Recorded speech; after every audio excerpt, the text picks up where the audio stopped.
माझी ओळख प्रथमतः मी करून देतो. माझं नाव धनंजय महादेव खोडे, मूळगाव नारायणगाव. स्वर्गीय तमाशा महर्षी, भारताचे पहिले राष्ट्रपती डॉक्टर राजेंद्र प्रसाद यांच्या शुभ हस्ते ज्यांना सुवर्ण पदक देण्यात आलं, पहिलं लोककलेचं सुवर्ण पदक देण्यात आलं, असे स्वर्गीय तमाशा महर्षी, राष्ट्रपती विजेते भाऊ बापू नारायणगावकर यांचा मी नातो, विठाबाई नारायणगावकर यांचा मी नातो. आजची प्रेस घेण्यामागचा उद्देश की आपण बरेच दिवस झालं की आपण काही बातम्या चॅनलला पाहतो, पत्र पेपरमध्ये वाचतोय, सर्व जर आपण पत्रकार काढतो त्याच्यावरती कंटिन्युटी फोकस ठेवताय की काही दिवसांमध्ये चित्रपट येतोय तमाशा या विषयावरती, त्याचं नाव आहे इठा. या इठा या विषयावरती आम्हाला काही विषय बोलायचे आहे. या चित्रपटामध्ये त्यांनी सत्यकथानकावरती आधारित हा चित्रपट बनवला असं त्या डायरेक्टर, त्या निर्मात्यांचं म्हणणं आहे. या कथानकाला यांनी कशा स्वरूपात, आम्ही अजून चित्रपट पाहिला नाही ना, त्याचा काही विषय आम्हाला माहिती पण नाही, परंतु हा विषय आमच्या मूळ घरापासून सुरू होतो, जो की भाऊ बापू नारायणगावकर यांच्यापासून जो विषय सुरू होतो त्या विषयापासून हा चित्रपट बराचसा लांब आहे. त्यामुळं हा चित्रपट खऱ्या अर्थानं आमच्या पाहण्यात आला नाही. जे काय आम्ही टीजर पाहिले त्याच्यावरतीच आम्ही या ठिकाणी बोलतो. नाही तर डायरेक्टर म्हणा किंवा प्रोड्युसर म्हणा त्या लोकांनी आमच्याशी कधी संपर्क साधला नाही. कालच या विषयामध्ये विठाबाईंचे चिरंजीव, थोरले चिरंजीव विजय नाव त्यांचं, तर त्यांची काल नारायणगावमध्ये एका पत्रकारांनी मुलाखत घेतली आणि त्यांनी जाहीर त्या ठिकाणी सांगितलं की आमचा या चित्रपटाला विरोध आहे. आम्हाला कोणत्याही प्रकारची त्यांनी कल्पना दिली नाही, या चित्रपटाच्या नावासंदर्भात त्यांनी आमच्याशी चर्चाही केली नाही.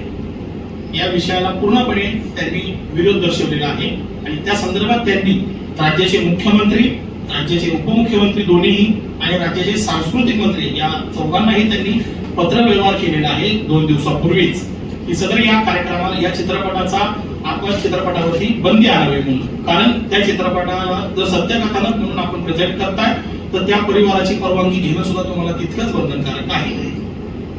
तर त्यामुळं हा एकंदरीत विषय या चित्रपटाशी रिलेटेड आहे आणि या चित्रपटाचा जो मूळ इतिहास आहे तो कुठेही त्यांनी त्या ठिकाणी दर्शवलेला नाही असं आम्हाला प्रथमदर्शी समजते, जे की आम्ही त्या टीजरवरून आम्ही पाहिलेलं आहे. त्याच्यामध्ये काही काही पुरावे या ठिकाणी आलेले आहेत की याच्यामध्ये त्यांनी काही, मी फोटोज पाहिले, त्या शॉर्ट्स पाहिले काही त्याच्यामध्ये, तर त्याच्यामध्ये त्यांनी काही नावं दाखवले तमाशा मंडळाला. काही तमाशा सुरू व्हायच्या आधी ते बोर्डावरती नाव लावले जातं, तर ते त्या ठिकाणी लावलं होतं. ते त्याच्यावरती सुद्धा माझा, आमच्या परिवाराचा आक्षेप आहे, कारण ते नाव मुळात नव्हतं. जर तुम्ही एखादी घटना सत्यकथानक म्हणून तुम्ही ज्यावेळेस मांडता तर त्या सत्यकथानक मधले जे कोण लोक असतील, ज्याच्या गोष्टी असतील, तर त्या व्यवस्थित पद्धतीने लावल्या तर ते अधिक चांगल्या प्रभावपणे पार पडलं जातं आणि मुळात म्हणजे त्या इतिहासाला, त्या व्यक्तीला तो न्याय मिळाला असं आम्हाला प्रथमदर्शी सांगायचं आहे. परंतु डायरेक्टर असतील किंवा प्रोड्युसर असतील यांनी कोणत्याही त्या परिवाराच्या कोणत्याही अन्य व्यक्तींशी जास्त बोललेलं नाहीये. त्यामुळं हा विषय तितका गंभीर आहे, कारण ज्या काळामध्ये इलेक्ट्रॉनिक मीडियाच हा विषय नव्हता, फक्त 1000 घरांमागे एखादा रेडिओ मिळत, तुम्हाला वर्तमानपत्र असायचे, परंतु जे आत्ताचं प्रभावी मीडिया माध्यम आहे त्या काळात ते नव्हतंच. त्या तशा काळामध्ये या सर्व मंडळींनी त्यांचं आयुष्य पणाला लावलं. त्यांनी सर्वस्व त्या लोककलेमध्ये समर्पित केलेलं असताना या मंडळींनी गावोगावी जाऊन तमाशा या विषयाला घराघरापर्यंत पोहोचवलं. तमाशा हा विषय अतिशय चांगला आहे, अतिशय भावनिक आहे, अतिशय आध्यात्मिक आहे. या विषयाच्या सुरुवातीपासून जर आपण पाहिलं तर गण, गवळण, भोगनाट्य ह्या अशा प्रकारच्या मांडण्या असतात. या पूर्णपणे आध्यात्मिक, सांस्कृतिक आणि सामाजिक विषयाच्या असतात. या सगळ्या विषयाला या मंडळींनी गाव पातळीवरती जाऊन त्या गावांमध्ये हे प्रयोग करून त्या समाजामध्ये समाजाचं परिवर्तन सुद्धा घडवलं आणि त्याचबरोबर समाज प्रबोधन बरोबर मनोरंजन सुद्धा देखील त्या काळामध्ये या सर्व मंडळींनी केलेलं असताना या व्यक्तींना खऱ्या अर्थाने चित्रपटामध्ये न्याय द्यायचं काम या ठिकाणी केलेलं नाही. त्याच्यामुळं आमचा या चित्रपटाच्या विषयाला, खऱ्या विषयाला आमचा इथं त्यांनी न मांडल्यामुळं या विषयाला आमचा विरोध आहे. त्याचबरोबर या सगळ्या घटनाक्रम, या चित्रपटाचा घटनाक्रम त्यांनी कशा प्रकारे दर्शवला हेही आमचा एक त्या ठिकाणी प्रश्न आहे की सदर आपण या चित्रपटामध्ये जर आमच्या आजी विठाबाई या विषयावरती आपण जर घटनाक्रम दाखवत असतात तर त्याचं मूळ कसं सुरू झालं. विठाबाईंना किती साली राष्ट्रपतींनी सन्मानित केलं, त्याच्या आधी विठाबाईंची पार्श्वभूमी कशी होती. त्यांच्या मुलांनीच काल हा विषय लावून धरलाय की आम्हाला इठा नकोच आहे. जर इठा लावलं तर त्या व्यक्तीचं महत्वच कमी होतं ना. हा त्यांच्या मुलांनी केलेला प्रश्न आहे. काल त्यांचा सख्खा मुलगा आहे. मग जर त्यांचा सख्खा मुलगा या नावाला जर विरोध करतोय तर बाकीच्या व्यक्तींनी त्याच्यावरती प्रश्न काही घेतच नाही पाहिजे. परंतु डायरेक्टरने काही त्यांचे काय कारण असतील मला काय माहिती नाही खरं तर. परंतु या सगळ्या विषयाला जर तुम्ही ट्रू स्टोरी म्हणताय तर त्या व्यक्तीचं नाव घेता अडचण काय विठा म्हणून तुम्हाला हा एक मुद्दा आमचा आहेच आहे. पण या विषयाला वेगळं का वळण देताय. इतिहासापासून तुम्ही भरकटता कशाला. या मुलामध्ये या चित्रपटाचा इतिहास तुम्ही का दर्शवत नाही त्या चित्रपटामध्ये. याच्यामध्ये काही आक्षेपार्ह मी पाहिले. त्याच्यामध्ये माझ्यासमोर हे तुमच्यासमोर हे मी त्या चित्रपटात एक टीजर मध्ये एक शॉट मी कॅप्चर करून ठेवला होता. या चित्रपटामध्ये असं दाखवलेलं आहे की भाऊ गावकर तमाशा मंडळ. आता ह्या नावाचा तमाशा होता का. मला डायरेक्टरला प्रश्न आहे की हा जर तमाशाचा तुम्ही जर त्या नाव देताय तर हा तमाशा होता का. कारण तुम्ही प्रत्यक्ष हा चित्रपट सत्यकथेवरती सांगताय. हा तमाशा होता का. हा तमाशा असेल तर मग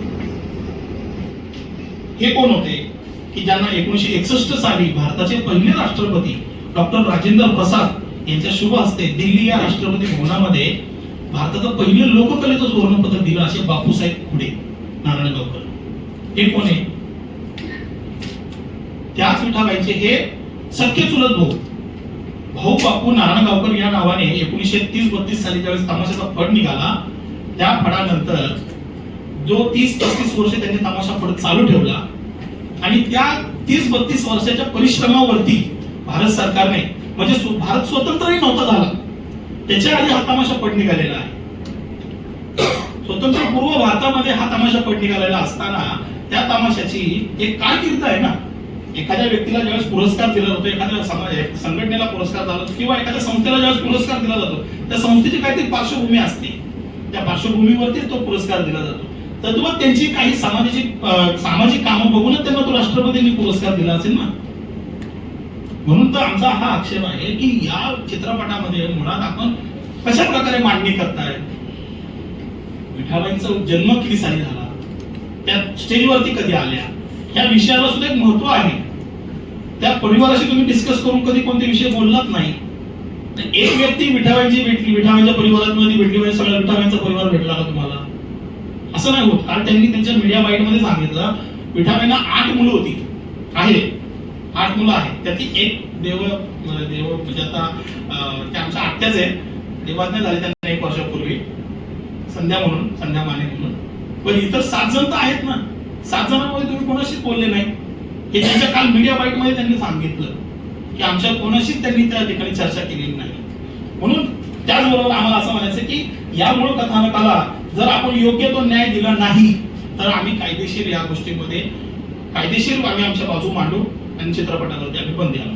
कारण चित्रपट मीडिया विदाउट मीडिया त्या काळातला एवढा प्रसार केलेला असताना गावोगावी आता माझ्याकडे तो फोटो नाहीये पण लोकमतलाच एक बातमी छापून आली होती की एका पत्रकारांनीच बातमीला छापून दिली होती की 1960 साली मी हवं तर आपल्याला तो पुरावा पाठवून देईल. माझ्याकडे आता मोबाईल मध्ये नाही पण माझ्या एक जुन्या मोबाईल मध्ये तो आहे की बाबासाहेब आंबेडकरांचा जो पुतळा त्या ठिकाणी आज दिसतोय आपल्या स्टेशनला त्या ठिकाणी 3 दिवस भाऊ बापू नारायणगावकरांनी तमाशा फड फ्री केलं होतं. 3 दिवस दाखवलं. फक्त राशन घेतलं, त्या कलाकारांना 2 टायमाचं जेवण दिलं. पण त्याच्यातून जो मिळणारा निधी आहे ना तो त्या तमाशातला निधी त्या पुतळ्यासाठी त्यांनी त्या ठिकाणी दिला. हे एका वृत्तपत्रामध्ये छापून आलेलं आहे. 1 मिनिट मला त्या व्यक्तींनी केलेले सगळे विषय त्या काळामध्ये केलेली पोहोचवलेली का हे त्यांचे जुने लेटर हेड संस्थेचे लेटर हेड म्हणजे हयातीत होते. हे सगळं होतं.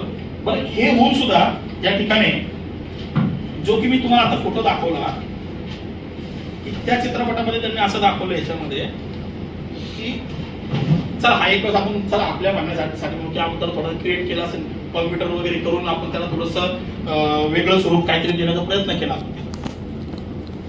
हा फोटो तर खोटा बोलत नाही ना. हा फोटो हा 1961 सालचा फोटो आहे. भारताचे पहिले राष्ट्रपती डॉक्टर राजेंद्र प्रसाद यांच्या शुभ हस्ते ज्या व्यक्तीला ज्या तमाशा फळाला हा पुरस्कार दिला ते बापूसाहेब पुढे नारायणगावकर. भाऊसाहेब हयातीत नव्हते कारण भाऊसाहेब 1957 साली वारले होते आणि 1961 साली भाऊसाहेब वारल्यानंतर 1961 माझ्या माहितीप्रमाणे 66 सालापर्यंत बापूसाहेबांनी तमाशा फळाचं नाव चालू ठेवले कारण 67 साली बापूसाहेब वारले. मग 1961 साली ज्यावेळेस हे राष्ट्रपतींनी सुवर्ण पदक दिलेलं असताना त्याच्यामध्ये तुम्ही काय दाखवताय म्हणजे हा इतिहासाची छेडछाड केलेला विषय बरोबर. म्हणजे या व्यक्तीने जे काही त्याचं काम केलं असेल त्याला काय मिळाला का. म्हणजे हीच आमची मान्य आहे की जर इतिहासाची तोडमोड करून जर तुम्ही चित्रपट दाखवत असताल तर ते योग्य नाही. त्या व्यक्तीला न्याय नाही मिळणार.